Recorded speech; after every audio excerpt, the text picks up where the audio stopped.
بوسہ دیا، وشمہ، اور ان کے چہرے پر اپنے ناک مبارک کو رکھتے تھے، کبھی اپنے مبارک ہونٹوں کو رکھتے تھے، کبھی ان کو سونگ رہے تھے، کبھی ان کو چوم رہے تھے. ثم دخلنا علیہ بعد ذلك وابراہیم یجود بنفسہ. اتنے میں ہم رسول اللہ صلی اللہ علیہ وآلہ وسلم پر اس کے بعد داخل ہوئے، اور ابراہیم علیہ السلام رضی اللہ تعالی عنہ اپنے خالق حقیقی سے جا ملے تھے. نزع کا عالم مکمل ہو چکا تھا، روح مبارک پرواز کر چکی تھی. رسول اللہ صلی اللہ علیہ وآلہ وسلم کی مبارک آنکھوں سے آنسو بہ رہے تھے، سرکار رو رہے تھے. پس جب میں نے یہ منظر دیکھا، پس ان کو حضرت عبد الرحمن ابن عوف رضی اللہ تعالی عنہ نے کہا، یا رسول اللہ صلی اللہ علیہ وآلہ وسلم، آپ بھی رویا کرتے ہیں؟ آپ جیسا مضبوط آدمی کائنات کے تمام انسانوں کا بلکہ تمام مخلوقات کا صبر ایک طرف رکھ لیں، رسول اللہ صلی اللہ علیہ وآلہ وسلم کے صبر کو نہیں پہنچ سکتے. ایک مرتبہ 2 فرشتے آئے تھے، اور ان میں سے ایک نے رسول اللہ صلی اللہ علیہ وآلہ وسلم کو روحانی طور پر یا جسمانی طور پر، روایت میں اس کی تصریح نہیں ہے، ایک پلڑے پر رکھا اور دوسری طرف ایک آدمی کو رکھا. آپ علیہ السلام کا پلڑا بھاری ہو گیا. اب دوسری طرف 2 آدمی کو رکھا، ایک طرف آپ علیہ السلام موجود تھے، اب بھی رسول پاک کا پلڑا بھاری تھا. اب اس نے 10 کو رکھا، تب بھی آپ علیہ السلام کا پلڑا بھاری تھا. 20 کو رکھا، یہاں تک کہ 100 کو رکھا، تب بھی آپ علیہ السلام ہی کا پلڑا بھاری تھا. اب دوسرے فرشتے نے کہا کہ اے میرے صاحب، اے میرے ساتھی، اے میرے صاحب، اے میرے ساتھی، اگر تو ان کے مقابلے میں ساری کائنات کو بھی رکھ لے تب بھی رسول اللہ کا پلڑا ہمیشہ بھاری ہوگا. تو سرکار کے صبر جیسا صبر کسی کے پاس نہیں ہے. حضرت عبد الرحمن ابن عوف نے عرض کی، یا رسول اللہ صلی اللہ علیہ وسلم، آپ بھی رویا کرتے ہیں؟ فقال یا ابن عوف انہا رحمت. اے ابن عوف، رونے کو برا نہ جانو، بلکہ یہ رونا تو اللہ تعالیٰ کی طرف سے رحمت ہوتا ہے. بس یہی فرمانا تھا کہ جتنے آپ کے اصحاب موجود تھے، حضور کو دیکھ کر سب کی دھاڑیں نکل گئی، سب رونا شروع ہو گئے. اس کے بعد آپ علیہ السلام فرماتے ہیں، ان العین تدمع، کہ اے میرے صحابہ، تم دیکھ رہے ہو کہ میری آنکھیں رو رہی ہیں، والقلب یحزن، اور میرا دل غمگین ہو گیا ہے، لیکن اس کے باوجود میری زبان سے کوئی ایسا جملہ نہیں نکل رہا جس کے بارے میں اللہ تعالیٰ گرفت فرمائے. میری زبان سے ایک ہی بات نکل رہی ہے، انا للہ و انا الیہ راجعون. سرکار علیہ السلام نے اس بارے میں نصیحت فرمائی. تو اس سے یہ بات بھی ثابت ہوتی ہے کہ میت پر جو قدرتی طور پر رونا آتا ہے یہ بالکل جائز ہے اور اس پر کوئی ممانعت نہیں ہے.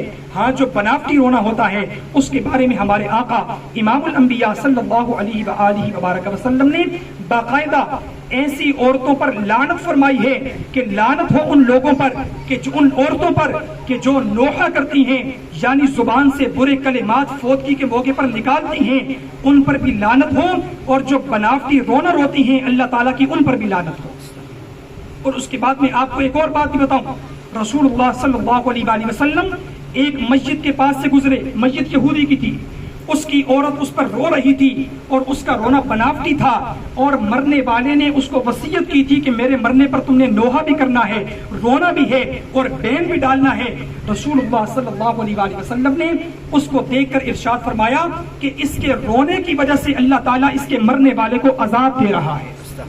اس کے رونے کی وجہ سے اللہ تعالیٰ اس کے مرنے والے کو، اس کے مردے کو عذاب دے رہا ہے.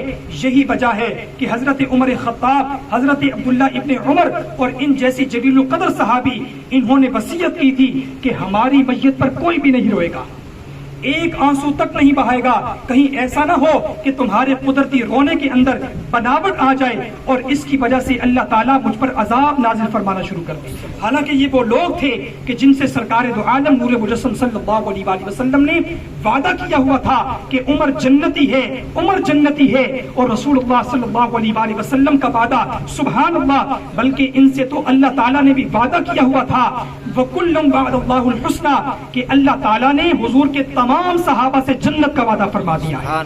لیکن اس کے باوجود ذرا ان کی احتیاط دیکھیں کہ ہم سے کوئی عمل ایسا نہ ہو کہ جو عمل رسول اللہ صلی اللہ علیہ وآلہ وبارک وسلم کو خدا نخواستہ ناپسند تھا، اور رسول اللہ صلی اللہ علیہ وآلہ وسلم نے ایسے لوگوں پر لعنت بھی فرمائی ہے. اور اس روایت کو حضرت امام ابو داود نے اپنی مسند کے اندر روایت کیا.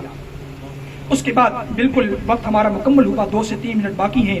آج کی حدیث پاک میں بالکل آخری حدیث پاک جو اس سے ہم نے انتخاب کیا، اس میں رسول اللہ صلی اللہ علیہ وآلہ وبارک وسلم ارشاد فرماتے ہیں، حضور علیہ الصلوۃ والسلام فرماتے ہیں، حضرت سیدنا ابو الموسیٰ اشعری رضی اللہ تعالی عنہ سے روایت ہے، جلیل القدر صحابی ہے، قال قال رسول اللہ صلی اللہ علیہ وآلہ وبارک وسلم اذا مات ولد العبد قال اللہ تعالی لملائکتہ قبضتم ولد عبدی۔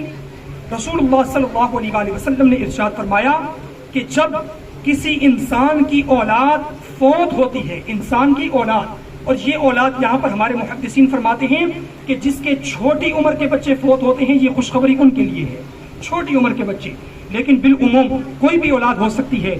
تو جیسے ہی اولاد کا انتقال ہوتا ہے تو اللہ تعالیٰ فرشتوں سے فرماتا ہے کہ اے میرے فرشتوں، ذرا یہ بتاؤ کہ کیا تم نے میرے بندے کی اولاد کی روح کو قبض کر لیا؟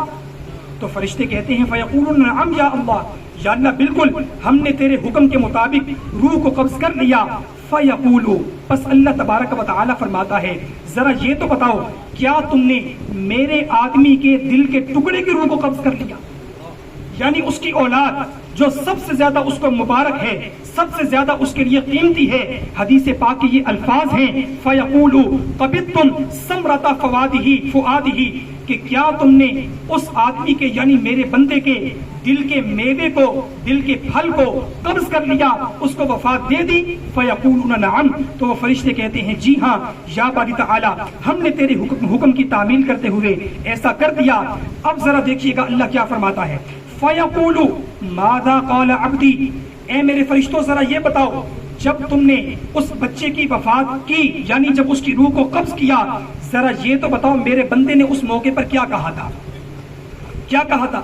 فَيَقُولُونَ حَمِدَكَ وَاسْتَرْجِعَ فَيَقُولُ اللَّهُ ابْنُ الْعَبْدِ بَيْتًا فِي بَنُّ الْعَبْدِ بَيْتًا فِي الْجَنَّةِ وَسَمُّوهُ بَيْتَ الْحَمْدِ رواہ احمد والترمذی۔